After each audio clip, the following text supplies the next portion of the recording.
Hey, morning there, 2 a.m. with Jason. Hope you're doing well. God's got good stuff. And yesterday in the message, Pastor Nathan talked about Elijah, and the Thursday lesson was the first sermon, and you can go back and watch it online. And there's a challenge for us to say, hey, what do we do with these expectations? God has expectations for us and things that He wants to do in us and through us. And yet sometimes we put different expectations on ourselves, or our expectations don't line up with what God actually has for us. John Quincy Adams is noted for being, when he was 70, saying, you know what, my life has been just a series of failures. And people were like, wait a second, you were president, you spoke to foreign countries, you were ambassador, you did all this stuff. But in his mind, his expectations were not what he lived up to.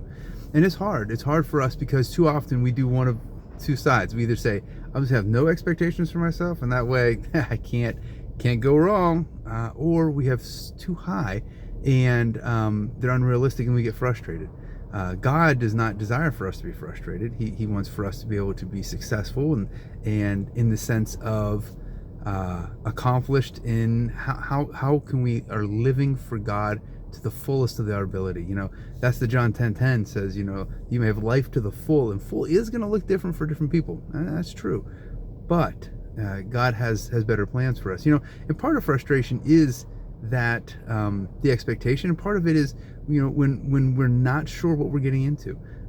If you happen to go to Mexico, you would know, or most Central American countries that speak Spanish, you have to be careful, because if you turn the H on the water there, it actually turns to helado, which is cold.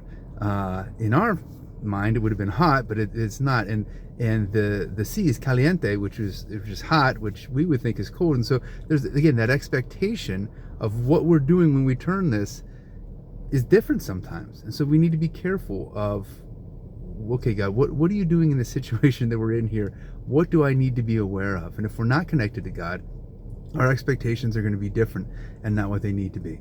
It's also important for us, when it comes to expectations, to figure out who are we really trying to please. Aesop says, if you try to please all, you will please none. And I think it's important for us to remember that our job, the purpose of man, is to glorify God. And so how can we be glorifying God with what we do and say? It's a tricky thing in today's society, and so it might look a little different for you than it is for me, but there's some things that are universal truths, and that is seeking God and saying, God, man, how can we, as James 4:8 says, draw near to God and He will draw near to you. Finally, Galatians 6:9 talks about how we need to continue to have hope, continue to have the strength, and not give up, because in due season, if we're faithful, God will bring the reward that is needed for our faithfulness. And I think it's so important for us. So often we get so frustrated, and God says, no, I have good stuff. You just have to keep pushing through and be faithful and don't give up. And so that's my encouragement to you today. Be careful who you're trying to please. Make sure you know the expectations and what that looks like in the place that you're in. And also remember, it's God. God is the one we're trying to please. So, encouragement. God, I thank you so much that you provide the encouragement we need, and that you provide the strength that we need for the expectations that you have for us. You know our abilities because you gave them to us. You know our limitations because you allowed us to have those too. Help us, dear Lord, to be faithful in the time that you give us, working in your power and your strength, not on our own. In your name we pray, amen. Until next time.